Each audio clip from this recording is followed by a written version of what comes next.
For us, time doesn't exist.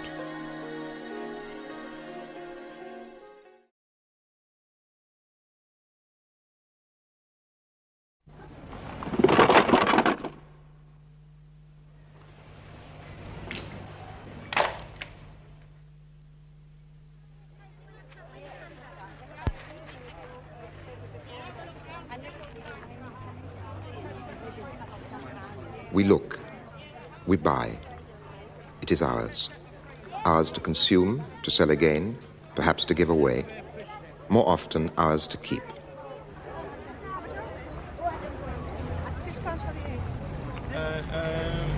You can have that for £2.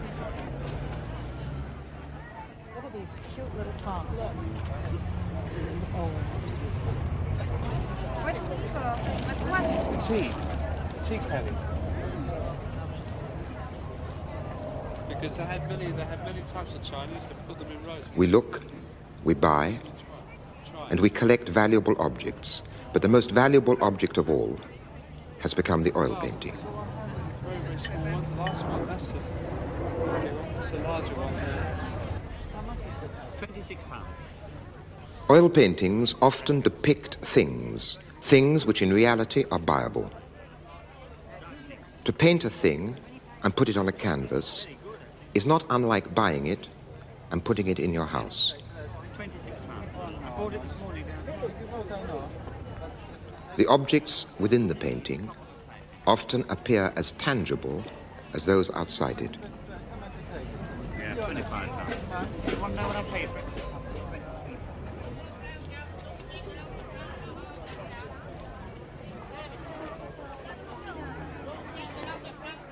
If you buy a painting, you buy also the look of the thing it represents. £22.10. Now £11.10. And this one? That's £17.10. Isn't this silver? No, it is silver plate. The mother of all hand. Paintings often show treasures. But paintings have become treasures themselves.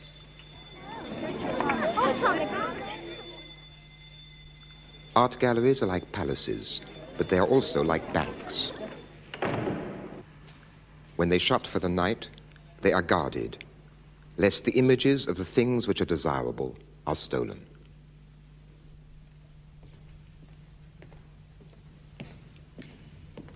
The value of paintings has become mysterious.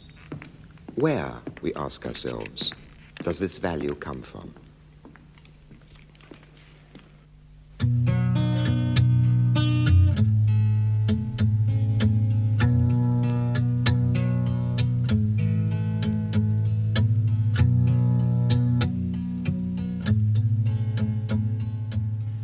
Those who write about art, or talk or teach about it, often raise art above life, turning it into a kind of religion.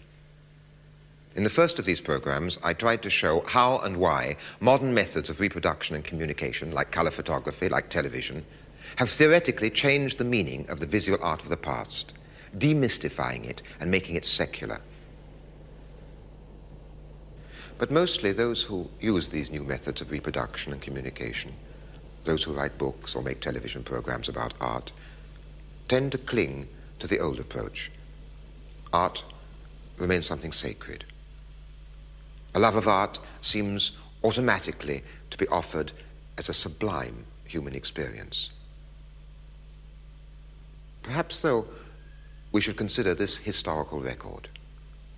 2 films of 2 concerts given in Britain and Germany during the last war. Both films made as war propaganda to engender pride in the national cultural heritage. The first shows a concert in London given by Mara Hess.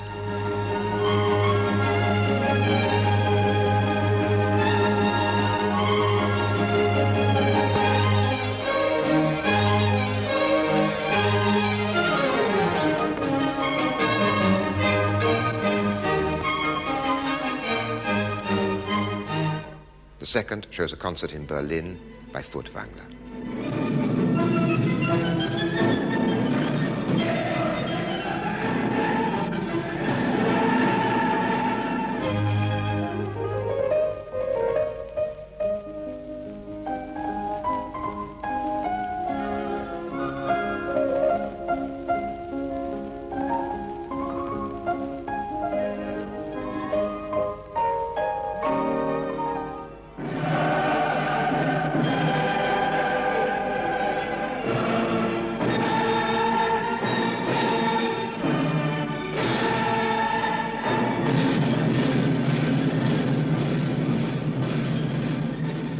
If the experience of art is sublime, it looks as though it can be sublimely independent of a lot of other values.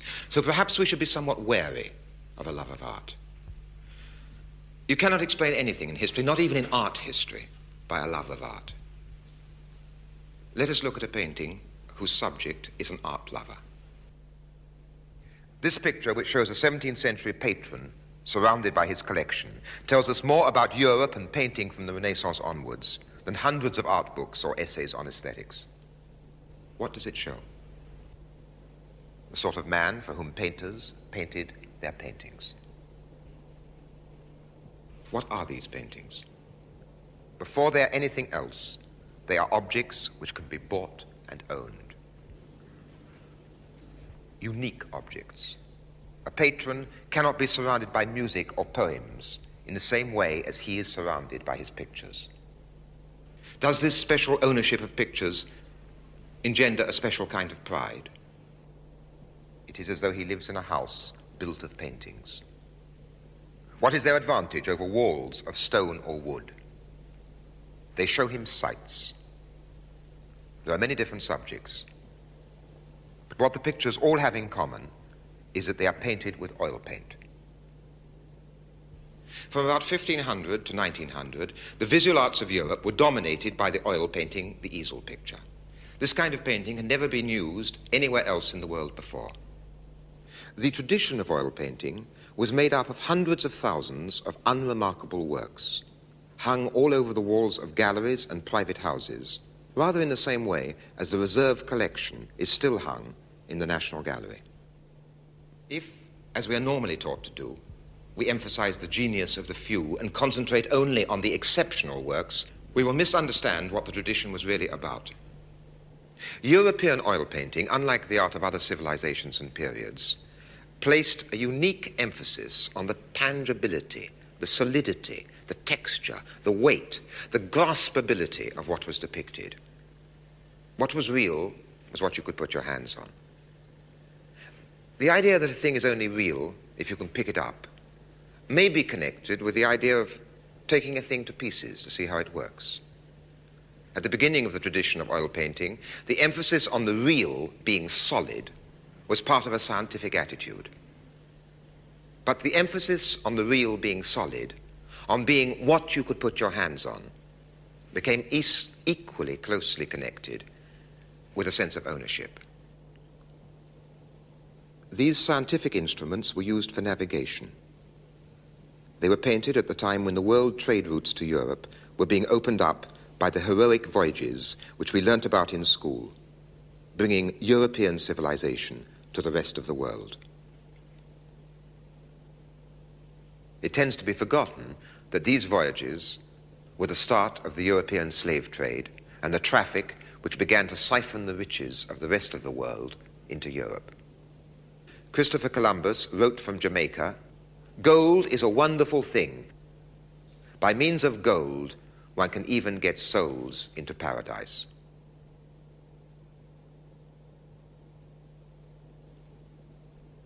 In 1519, Magellan set out to sail round the world.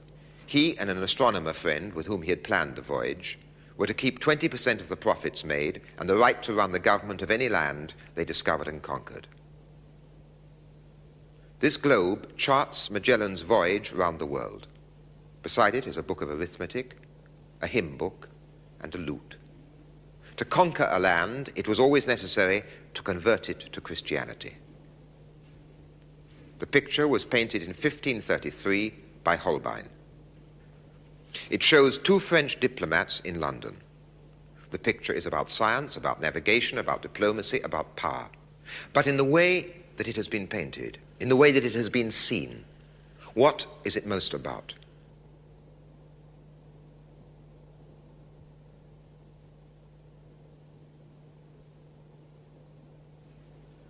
There is not a surface in this picture which does not denote wealth. There is not a surface which has not been elaborately and skillfully worked. Except for their faces and hands, every square inch of the canvas has been gone over numerous times by weavers, embroiderers, carpet makers, mosaic makers, leather workers, furriers, jewelers, and last of all, by Holbein the painter. They are two men convinced that the world is there to furnish their residence in it. The seafaring instruments have been placed on an eastern carpet.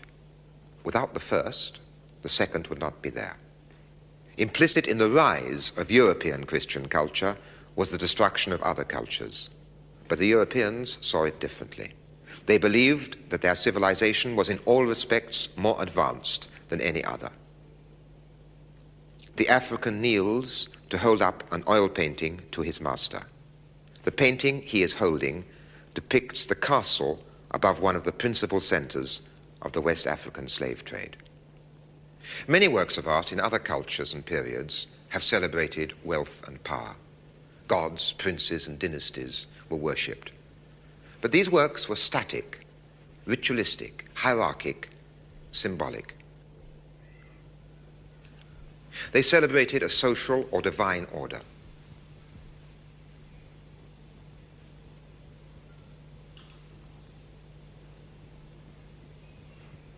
The European oil painting served a different kind of wealth. It glorified not a static order of things, but the ability to buy and furnish and to own. Before the invention of oil painting, medieval European painters often used gold leaf in their pictures. Afterwards, gold disappeared from their paintings and was only used for their frames. But sometimes the paintings themselves were simple demonstrations of what gold, of what money could buy. A certain kind of oil painting celebrated merchandise in a way that had never happened before in the history of art. Merchandise became the actual principal subject of these works. Eating is a pleasure, but these paintings cannot be eaten. They are a demonstration of something else. First of all, of the artist's virtuosity. Secondly, of the owner's wealth.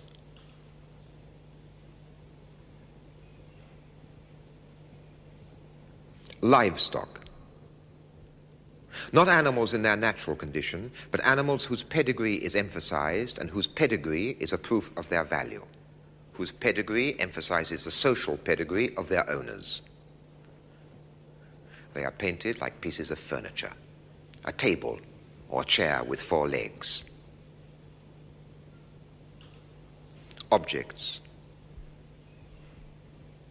Objects which, significantly enough, became known as objets d'art.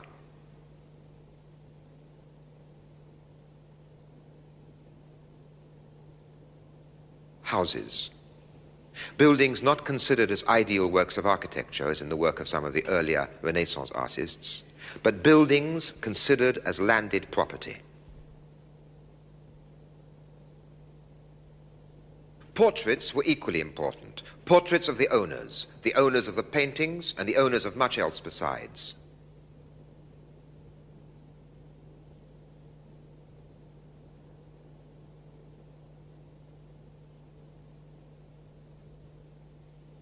These paintings did not directly celebrate what was buyable. They were records of the confidence of those to whom ownership brought confidence. Those who could buy banquets, horses, bulls, houses, hung on their walls generations of portraits, painted to celebrate a continuity of power and worthiness. There were hundreds of thousands of such portraits, but those they depicted represented an exceedingly small fraction of the population. The poor have neither annals nor portraits. Their lives are unrecorded.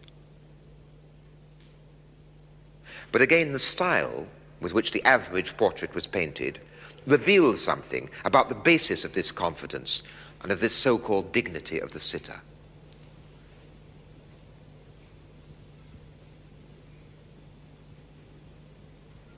They were painted as though they were a strange mixture of livestock, furniture, and tailor's dummies. Every portrait is a record which says, I once existed and looked like this. These portraits say, in addition, I was an object of respect and envy. I had only to raise my hand to receive attention. Everybody's clothes indicate social status. But the clothes and feathers and jewelry of these women make exaggerated claims. It is their clothes, not their faces, which dazzle. The faces of women in many European paintings are like the faces of swimmers in seas of silk and satin. Oil painting could paint these materials as they had never before been painted. There were also paintings whose subjects were taken from classical literature, subjects which today seem quite remote, unsubstantial, dreamlike. But this wasn't so when the pictures were bought. Classical mythology was part of the specialized knowledge of the privileged minority. And these paintings helped them to visualize themselves whilst displaying the classic virtues, making the classic gestures. The paintings were the settings for charades in which they themselves would play. The props were given, the spirit of the performance was left to the owner's imagination. The figures were like garments held out for the spectator owners to put their arms into and wear. Here, the daughters of the family dress up as graces decorating Hymen. But the dressing up didn't have to be as literal as that. The spectator wore the clothes and played his part just in imagination.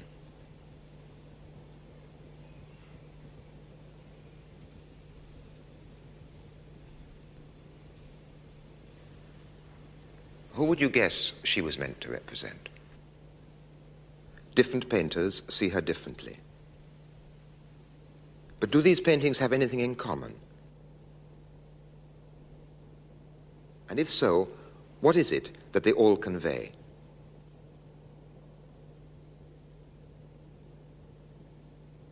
These pictures are all from the National Gallery and are all of Mary Magdalene. The point of the original story is that a prostitute so loves Christ that she repents of her past and comes to accept the mortality of flesh and the immortality of the soul.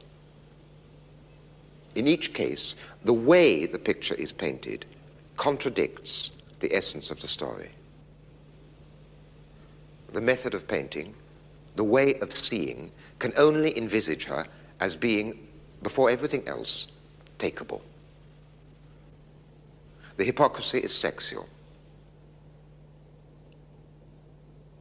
The title suggests sacred love. The painting, with title as alibi, speaks of profane love. Alternatively, she is simply a well-dressed, eligible young woman. The tangibility of her wardrobe, the elegance of her presence is all. It's a portrait that might have been painted of her for her future husband on the occasion of their betrothal. What I'm saying applies least of all to landscape painting, or to the great late masters of landscape painting like Constable or Turner or Monet. But even there, in the development of landscape painting, the faculty of oil painting to celebrate property did play a certain role.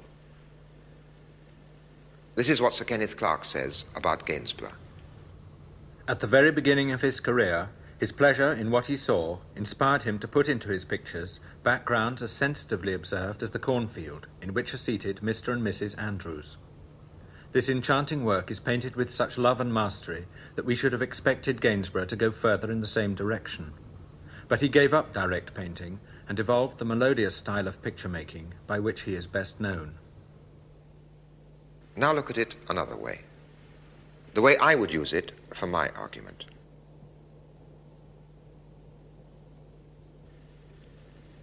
They have become not a couple in nature as Rousseau imagined nature. Theirs is private land. Look at their attitude towards it. The attitude is visible.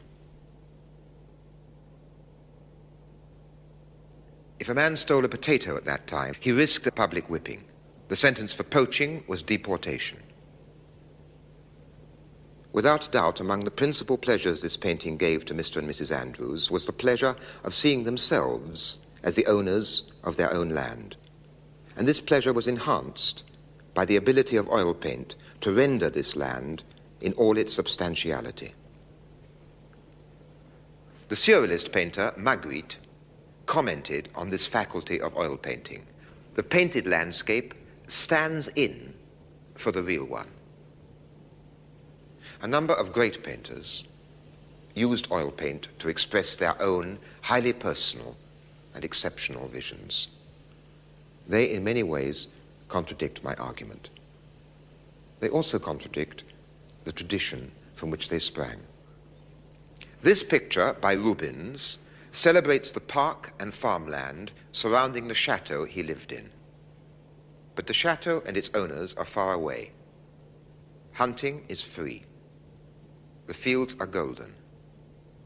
The landscape is like a counterpane on a bed. It is a painting which goes beyond its traditional category.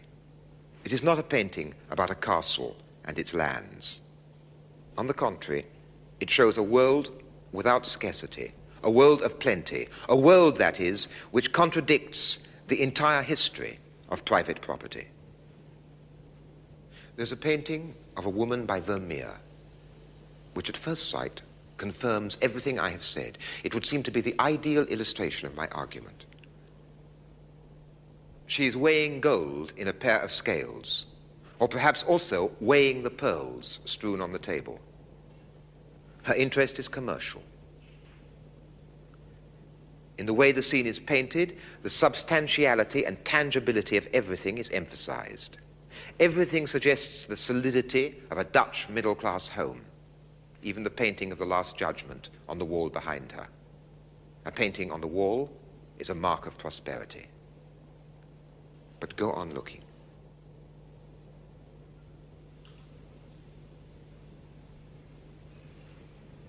Gradually, the painting becomes more mysterious, less easily explainable in my terms. The light falls on her face, on her fingers, on the scales, on the pearls. The moment has been preserved. And as we realize that, the way that it has been preserved, we realize that, like every moment, it was unrepeatable. It is as though she is holding the moment between her forefinger and thumb on the scales of the past and the future. Despite its apparent celebration of property, this painting is about the mystery of light and time as we look up at the stars.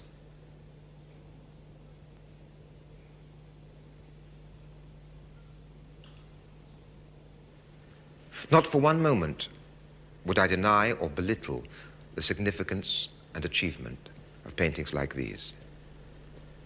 But we should not confuse these exceptional paintings, and everything in the museums, everything said by art experts, encourages this confusion. We should not confuse such exceptional works with the purpose and significance of the general tradition. Let me show the difference again, this time at the highest level. Two self-portraits by Rembrandt. One when he was young, one when he was old. But the difference between them isn't just a question of how age changes a man's character.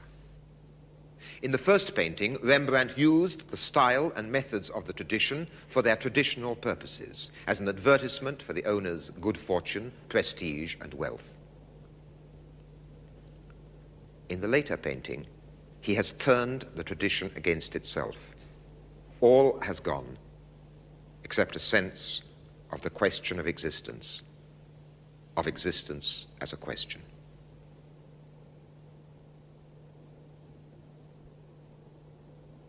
Intermittently, the tradition can breed within itself a counter-tradition. But the basic values of the tradition win in the end.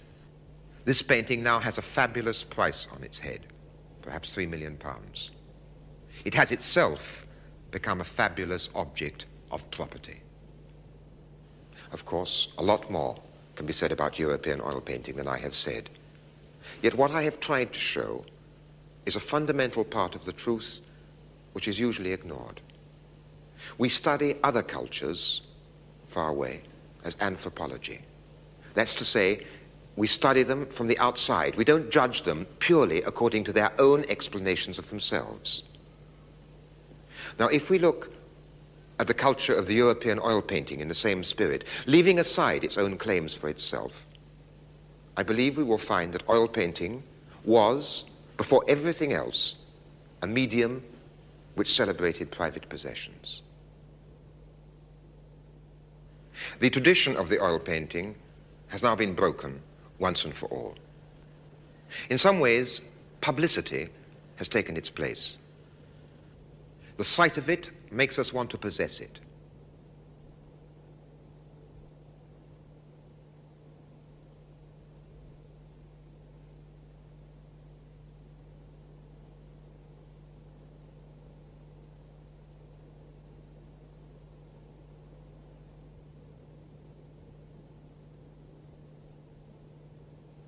And publicity is the subject of our program next week.